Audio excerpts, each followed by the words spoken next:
Good afternoon, everybody. This is really exciting.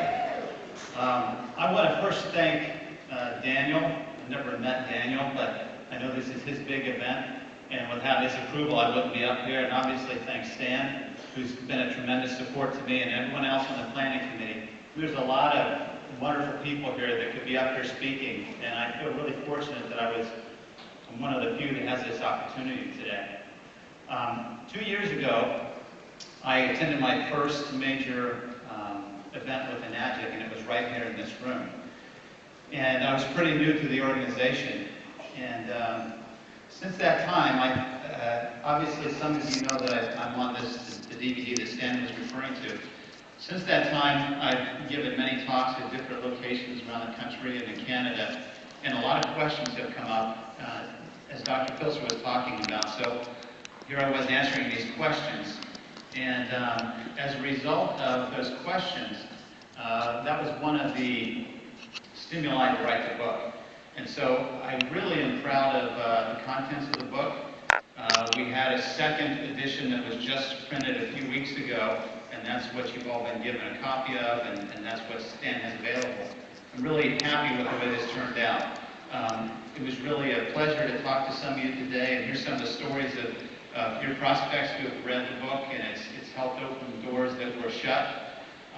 So I want to thank Stan again for this opportunity. Now, what I want to do is I don't want to repeat what I talked about in the past, but some of you I know are new and haven't heard me speak yet, and I do feel like there's a need to go over some of the basic biochemistry, just so you can understand the value and the importance of the machine and the water. And I'm going to change the story around a little bit today, do something a little bit different that maybe some of you haven't heard yet. I'm assuming the slides are going to be... Oh, good. So, looking over there and there. Okay. So this is the book. Now, these are my children, and this was several years ago. But I have a very active family, and they're the reason I do everything I do. I have a wife who's tremendously supportive of all the time that I spend away. And, you know, one of the things, it's always scary for me to stand in the back and see all these people. But several of you came up to me today and said things that really reassured me that we're all a family here. We're on the same page. We want to promote healing throughout the world. And I join you in that effort.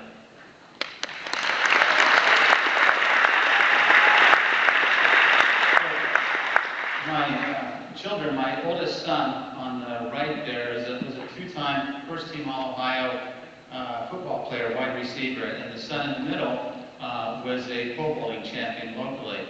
And then my girls are obviously very active. I got involved in Enagic. I'm going to tell you that story briefly, but I got involved in this about 3 years ago. And I'm going to be 52 in 3 weeks. And probably 5 years ago, I was feeling the age. I mean, I had a self-propelling lawnmower, and I was using it. Now, I started to drink the water, and it has changed me. And I can't tell, I mean, if weights come up right now, I'm ready to do some push-ups with you. That's how good I feel. Last week, I played twice basketball, full-court basketball for 2 hours with kids my son's age, in their 20s. I kept up with them. In fact, they had me guard the most aggressive guys because I'm an aggressive guy. Now, I'm not that good of a shot, not good of a player, but at 52, I never thought I could play full-court basketball and keep up with them. I lift weights twice a week, and I feel stronger now than I've ever felt. I'm getting ready to enter in the spring and the summer, I start pole vaulting, and I have a title to defend in July. And I just can't tell you how great I feel physically, and I attribute a lot of this to the water. Okay, so obviously, these are my children. This is my immediate family, my parents and my brother, his family on the left. These people mean a lot to me. In fact, my brother lives here in San Marcos. He's here with me, and he's my bodyguard. So watch out for him. He's a Marine pilot, and he'll just be nice to him, or I'll stick him on you. And then this is a family tradition every year. On Christmas Eve, we go caroling, and that was our picture this year as we were caroling and having fun as a family. Okay, so let me get down to how I got here. I wanted to be a doctor as a young kid. My first semester of college, I developed a case of mononucleosis, was pretty sick, missed a lot of classes, my grades suffered.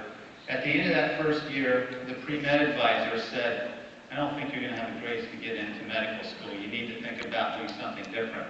I was really disappointed in that because this was my life dream.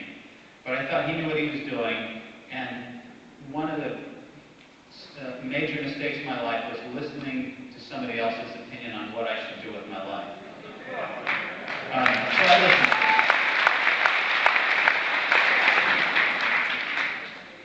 And so I got my degree in nutrition. And then I went to graduate school. This is at Ohio State.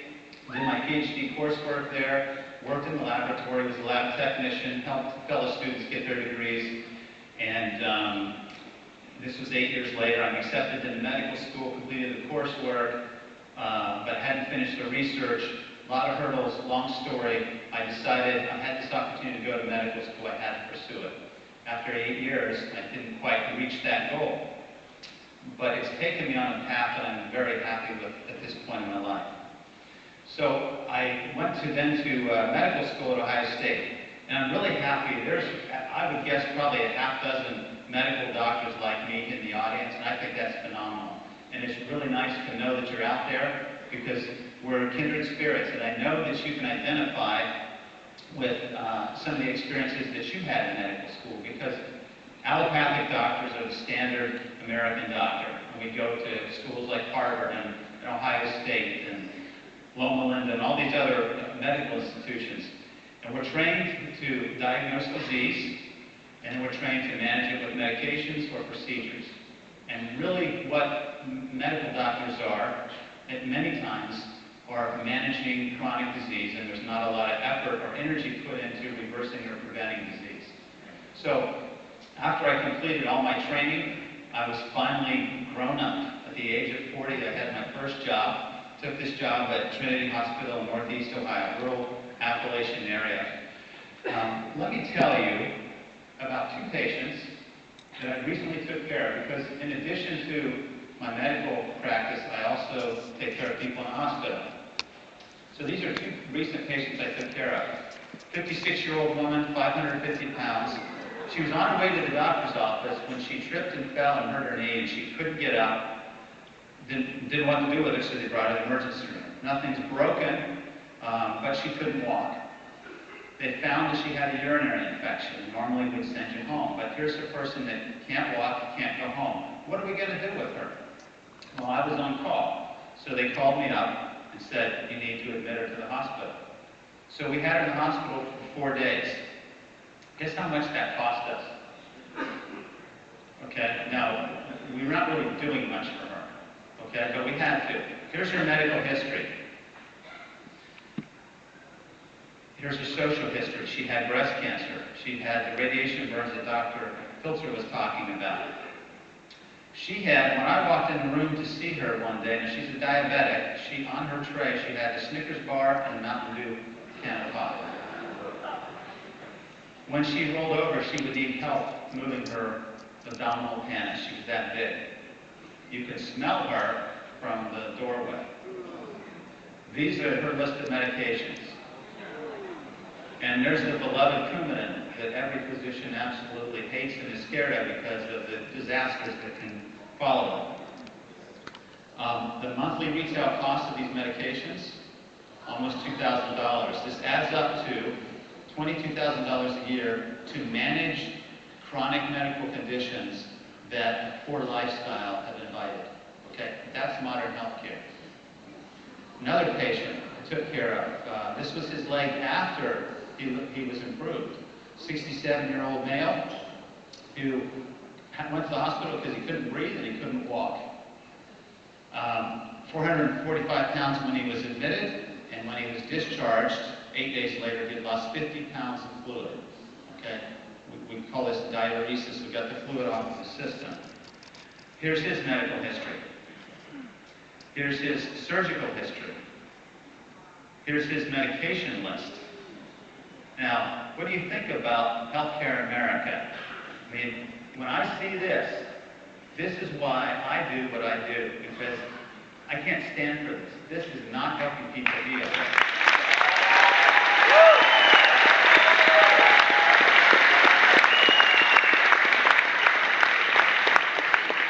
So as a result of this, after a year or two in practice, my nutrition kicks in, and I realize that obesity and heart disease and diabetes and acid reflux and hypertension, high cholesterol, many times, in fact, most of the times, have a basis based on an unhealthy lifestyle. So we need to educate people. We need to motivate them, inspire them to change. As a result of this, I committed 8 years ago to develop a wellness program. This wellness program is called Fit for Life. In 2006, our hospital applied for a federal grant through the Office of the Health Resources and Services Administration. We were given $375,000 to teach people how to not live like these two patients are living, which is barely surviving and very hopeless. This program was so successful that we applied for another grant that we received for another $375,000, which allows us to teach people in 12 weeks how to eat, how to exercise, how to manage stress, how to prevent disease. This program was also successful. In fact, we've had more than 1,200 people graduate, and every one of our graduates has said they would recommend this program to family or friends. As a result of this success, we applied for a third grant. This year, there were 200 rural areas around the country applying for grants like this. 70 were awarded. We were awarded a third grant. This was just 2 weeks ago. As a result of the success that we've had in promoting wellness, I was invited on Tuesday to the White House.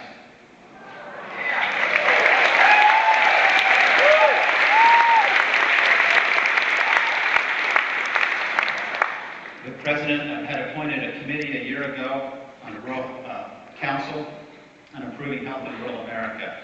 And as a grant director who has had a successful program, I was invited to meet with the Secretary of Health and Human Services and the Secretary of Agriculture. Guess what my message was? I said that we have, they're about policies and procedures and legislation, and I said, when I finally had my moment, there's no question that we need help and we need legislation.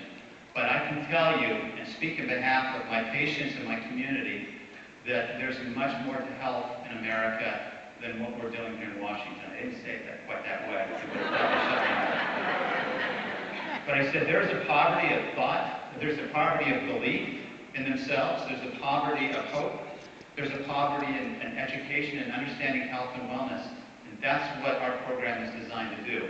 And one thing that I know, and I know you will all confirm this with a resounding yes, is that we all here believe that we need to empower individuals to take charge of their own health.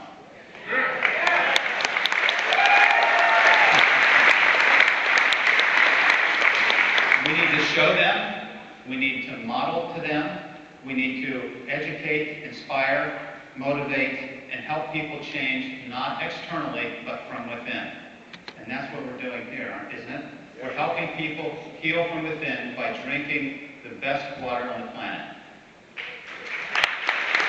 Okay, so here's a slide of some of the participants in a class. Now, my story with Enagic picks up 3 years ago. In this worksite wellness class, we were teaching at a nursing home. Linda, if I can point her around, I guess this won't work. She's sitting over on the right-hand side. She came up to me after one of the meetings and said, you need to come to a meeting and learn about this Kangen water. This is amazing technology. And I said, what? And she said, well, I don't know too much about it, but you need to learn about it. She was very persistent week after week. And I finally thought, I need to go because she's been respectful to me in my message. I need to respect her and her message. But as I sat there, in one of the typical presentations, I was pretty smug in my thoughts that this was hype, this was a hoax, there was no science behind it, and I'm just going to spend my time here and get out and tell her I went to the meeting like she asked. But then I became very impressed with what I saw, with the pH meter and the ORP meter. There was no magic there. This was science. This was my comfort zone. This is what I spent over 8 years in laboratories doing. And so I knew there's something to this. And most of you have been in that position. You go to a meeting not expecting much, and you're kind of blown away by what you see and what you hear. So this was my experiment. Now, the microclustering was always kind of a hurdle for me. The tea experiment that we're all familiar with, I wasn't really sure how to explain that, made me scratch my head, but the 2 meters couldn't lie. And then I was like you, I went home from this and I told my wife, we need to learn more about it. And then I got on the internet. That's what I saw. And then I thought, a lot of testimonials here. In science, we don't put a lot of credence in testimonials. Then there's competition. There's other brands. Then there's the cost of the machine. I was thinking maybe we ought to get one, and my wife was saying, no way, not at that cost. Then there was science. Where's the science? What kind of studies have been done? There was the whole idea of direct marketing, which is something I had always tried to avoid. There was, am I a salesman or am I a clinician? What am I doing here in this world? And then, of course, there was a time factor. And all those issues I had to address before I became involved in Enagic. Well, like many of you, I learned that the comment scam was written by a competitor, so that was discredited pretty quickly. I found science to support the idea of ionized water. I realized that testimonials had their place, and they're actually really add a lot to our understanding. I'm not really a salesman. I'm primarily a clinician, but I am a 6A because I have some real good people on my team.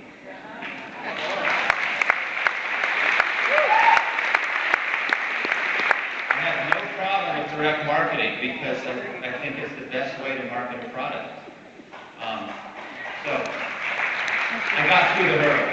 And as a result of that, and the result of the questions that I've heard you ask, and my interactions with colleagues who I initially was very reluctant to talk to, I wrote the book, Withstands Help. And I think it will be a great help for all of you. I'm really glad that you all got a copy of it. Some of you got the first, bought the first version. The second edition just came out a few weeks ago, which you have. And there's some things that have been added to it that I think will make it an even better selling point for your prospects. Okay, so that's my introduction into common water. I want to talk briefly about the medical side of this and get through this as quick as I can because this is all really outlined in the book. We talked about stresses and imbalance of forces, and that this particular stress that we need to understand in health is oxidative stress. In oxidative stress, the vehicle for oxidative stress is free radicals. What's interesting is we knew about free radicals and their role in diseases and in aging way back in 1956. This article was published in the Journal of Gerontology, but it's laid dormant until just recently. So a free radical is an unpaired, negatively charged particle. It moves at high speeds, and it steals electrons from adjacent atoms, and it makes those atoms then unstable because nature likes stability. And so when you lose that stability, when those electrons aren't paired, you have a reactive molecule. Okay, and this is believed to be the root cause of aging and disease. All right, now people say, well, where do they come from? Well, most of the free radicals are generated in our day-to-day activities. Anytime you breathe oxygen, you're going to make free radicals. When you exercise, you're going to breathe more oxygen to make more free radicals. Our body is designed to manage that, no problem. What it's not designed to do is the overwhelming additional sources of free radicals. And these are some of the additional sources. Okay, so let me try to get through this kind of quickly for you. Some of you have heard this. I don't know why my clicker's not working. There we go. So, Mr. Oshiro talked about turmeric, one of the best antioxidants that you can take. All of the medical conferences that I've gone to recently have talked about turmeric. It's an absolutely wonderful product. What antioxidants do is they donate an extra electron. They have an additional electron that they can donate to stop or to neutralize the propagation of free radical reactions. And that's what this slide is depicting. When you have excessive free radical destruction, it affects various tissues. It will attack proteins, it will attack nucleic acids, it will attack lipids or fats. When it attacks the collagen, which is a protein that's a very strong protein, it will cause the skin to age prematurely. When it attacks the elastin protein in the arteries become stiff because the protein changes its structure, and hypertension follows. Many of you will have normal blood pressure until you hit your 60s or 70s, and then all of a sudden you have high blood pressure. It's because of the aging process of those blood vessels that happens many times.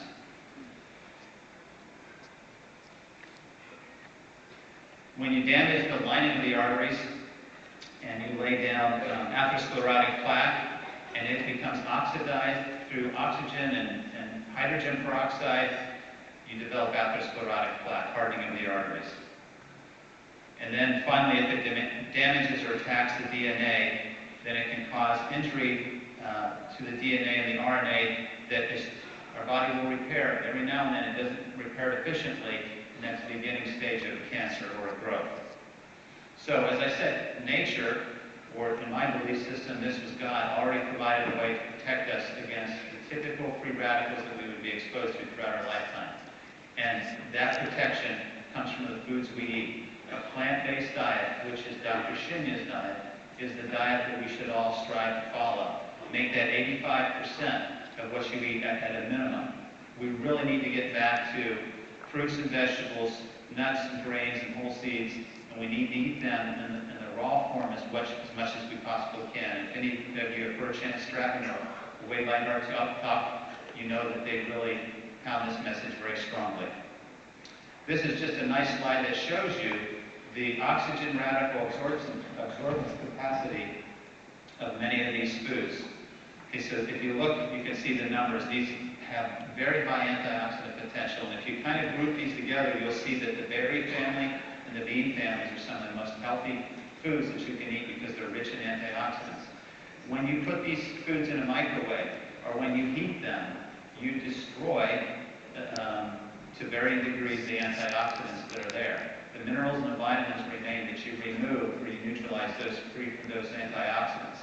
So it's always best to eat these raw. Okay, because antioxidants are so important, our cells have gone to extreme measure to protect us against the exposure of free radicals in different locations in our body. So on the cell membrane, vitamin E and beta-carotene are the primary protector of that particular structure. They're antioxidants. Outside the cell, in the fluid, it's vitamin C and a compound called glutathione. Inside the cell, I don't need to read these to you, but your body is an amazing machine. It's designed to heal itself. All we have to do is nurture it. All we have to do is protect ourselves from many of the exposures that 21st, in this century, that many Americans and many people throughout the world are exposed to. The chemistry of ionized water is pretty simple. It's through a process of electrolysis.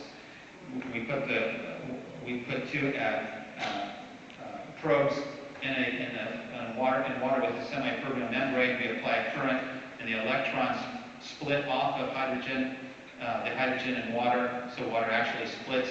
And by convention, the electrons, as you can see on this diagram, flow towards the cathode side of the reaction. That is the side of and this is what's happening inside the unit. That's the side that makes alkaline water because it makes hydroxyl groups. Remember that when electrons are flowing, electrons are what we need to neutralize free radicals. So what you get in the alkaline water is free electrons. They're not necessarily free, but they're bound to hydrogen in a very weak manner, and they can easily be donated. So that's what the machine is doing. Now on the opposite side, you have acid water. That water is not an antioxidant, it's oxidizing. So that's why this makes it a perfect water put on top for topical applications, because not only is it acidic, it kills bacteria, as Dr. Pilser said, but it's also oxidizing. It's like hydrogen peroxide. That's also why he said don't put that in your body. That doesn't belong in your body. You can put it on surfaces and on your skin, but not use it internally. Okay, so key features. I know most of you know this, so let me just skip through this. We are exposed to acid loads because of our lifestyle. All of you are familiar with Dr. Warburg and his research and his conclusion that cancer thrives in an acidic, oxygen-depleted environment. So if you want to increase your risk to develop cancer, do the things that make your body acidic, and do the things that deplete oxygen in your body. So stop exercising and eat foods that are very acidic, which are the processed foods, which are the foods that are high in animal proteins. So this is the list. And soft drinks, we know it's like a poison. It's really terrible. Okay. Now, what's interesting is Dr. Warburg was on the right track. His studies back in the 1930s showed that cancer cells are very active metabolically, but they don't require oxygen. And if we would have followed his line of thinking, we could have saved 70 or 80 years of research and been so much further along. But somewhere in that same period of time, we started to blame our health on our genes.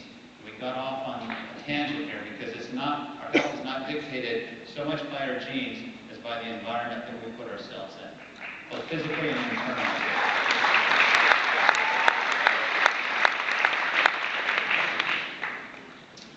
Dr. Pilser mentioned there are buffers in our body. The lungs are the best buffer. The kidneys are, and the lungs are a long-term buffer. They're fast-acting. Then the kidneys, and then we have these chemical buffers. And these chemical buffers is where the ionized water can contribute to neutralizing the acidic buildup in our systems. This is also where the link between acidity and osteoporosis is believed to lie. Because if you look at the slide here, when we have a very acidic diet, whether it's from high animal protein intake, or it's from soft drinks, or it's from high fructose corn syrup, and those foods that most of us eat too much of, our body's trying to maintain a state of neutrality. And one of the best places to get a buffer for that system is from the bones. So it takes calcium carbonate, calcium phosphate out, and calcium gets excreted, and we lose bone density. Here's a list of the alkaline and acid foods. And some of you have seen this before. But look at that list. Study that. And remember that you already know what you should eat. Nature has provided these foods for us. But if you look at the convenient foods and the foods of the 21st century, and the foods that we like because they taste good, and sometimes they're cheaper than eating the raw vegetables and fruits, you'll see, if you're honest, that most of the time, many of us eat more of the acid foods than we do the alkaline foods. Okay, we talked about this process of alkalinity through electrolysis. You know about the oxidation reduction potential, so I'm not going to repeat myself there. There is evidence that the water is superhydrated, that it microclusters, and most of this research has been done by Dr. John. Dr. John is very well published. He did a lot of work with Dr. Eyring back at the University of Utah when he was in his early training. But some of my colleagues and scientists are critical of this concept because there's not a lot of support, not a lot of research on microclustering. What we can do, or what's been done, is measure the resonating or the vibrational frequency of microclustered water, which is the water that comes out of the machine. And when we do this, we can see there's a difference between the standard waters that we drink and the frequency that it vibrates, and the hexagonal or ionized water, which has a much lower frequency. If you just think about this, these water molecules are vibrating, and the water molecules from common water vibrates at a lower frequency, allows the water molecules to cluster together closer so that there's faster penetration and simpler penetration into the cell. And this is the concept that we use to explain this.